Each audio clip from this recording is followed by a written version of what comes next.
Hello, this is Dr. Sandy Gluckman, and today I want to speak more about a topic that I wrote about in my previous article. I spoke about the fact that every child is unique, every child is different, and therefore they want us to parent them in a different kind of way, in a way that feels good for them. And this is true for all neurotypically developing children.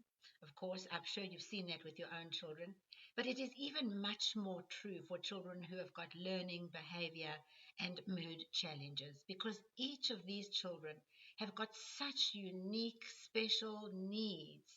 And it's important for us as parents to be able to look at them and understand what's going on in their world so that we can become the kind of parent that they need in order to feel good about who they are and what they're doing. So that's a huge challenge for parents.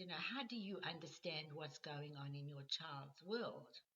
And before I answer that question, I want to be sure that you remember that when you parent a child in a way that makes them feel calm and safe and happy, then really what you're doing is you are stimulating healthy neurochemicals in that child's body and brain. And it is those healthy chemicals that creates that feeling of calm and of happy and of safe.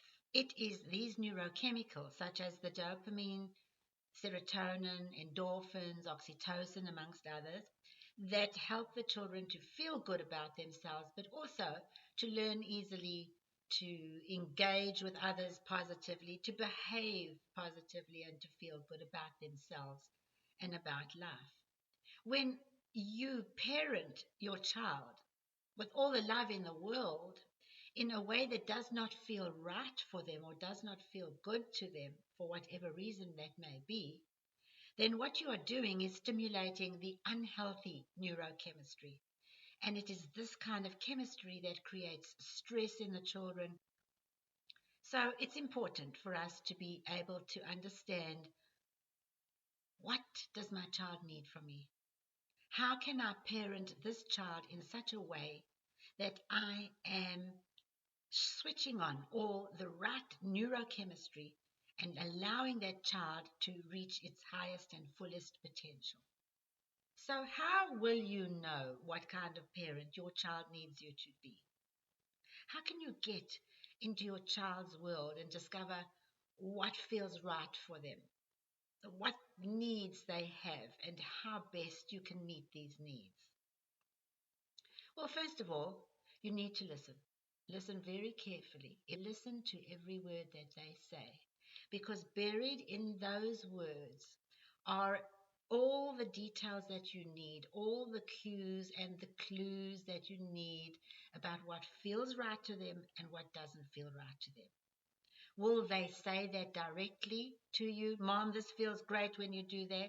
Or Dad, this doesn't feel so good to me when you do that.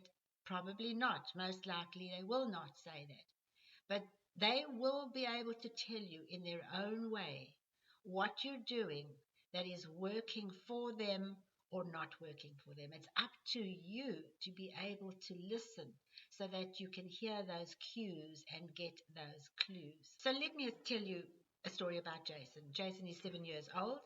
He has a tendency to be extremely defiant and angry and meltdowns and temper tantrums, and he finds it really difficult to focus and pay attention. And when we started to look at Jason's behavior, to see if there were some patterns of what was triggering this behavior, and when we began to listen to the things that Jason was telling us, we soon began to realize that much of what was happening with Jason was that he felt that he was far too restricted with too many rules at home. Too many do's and don'ts, and now you can and no, now you can't. Just a highly regulated environment with too many rules. And this was not good for Jason. It may be good for other kids, but for Jason, it was not working. It just infuriated him, and it brought on the defiance and all the negative behavior. So he was trying to scream to his parents for a long time. This doesn't feel good to me. I know I need to fit into some kind of structure, but this is too tight for me. There are too many rules, there are too many regulations, and really what he's saying is, I can't live up to your expectations. This is not comfortable for me. And so, in that case, really, what we were looking at is, where can we reduce some of these regulations and these rules, and at the same time still keep some structure and order, of course, and discipline. And when we did that, the change in Jason was truly remarkable. He became so much more relaxed, so much calmer, and the defiance and the temper tantrums began to reduce significantly, until eventually they were very few and far between. And so we were able to avoid Jason getting a label of oppositional defiance disorder, those kind of ridiculous labels that I detest so much. And we were able to change his behavior by just listening to him and getting into his world and discovering the kind of parenting that he needed. The bottom line of what I'm saying is this: every child needs to be parented in a way that feels good for them. And so it's up to you as the parents to discover what it is you are doing that feels good for them, is stimulating the good, healthy chemistry, and what it is that you are doing with all the love and best intentions in the world that is unfortunately perhaps stimulating all the bad chemistry and in fact increasing the bad behavior. It's not that difficult to discover, and once you have, your life will change, your children's lives will change, and your family will be a much more calmer, happier, relaxed place to be.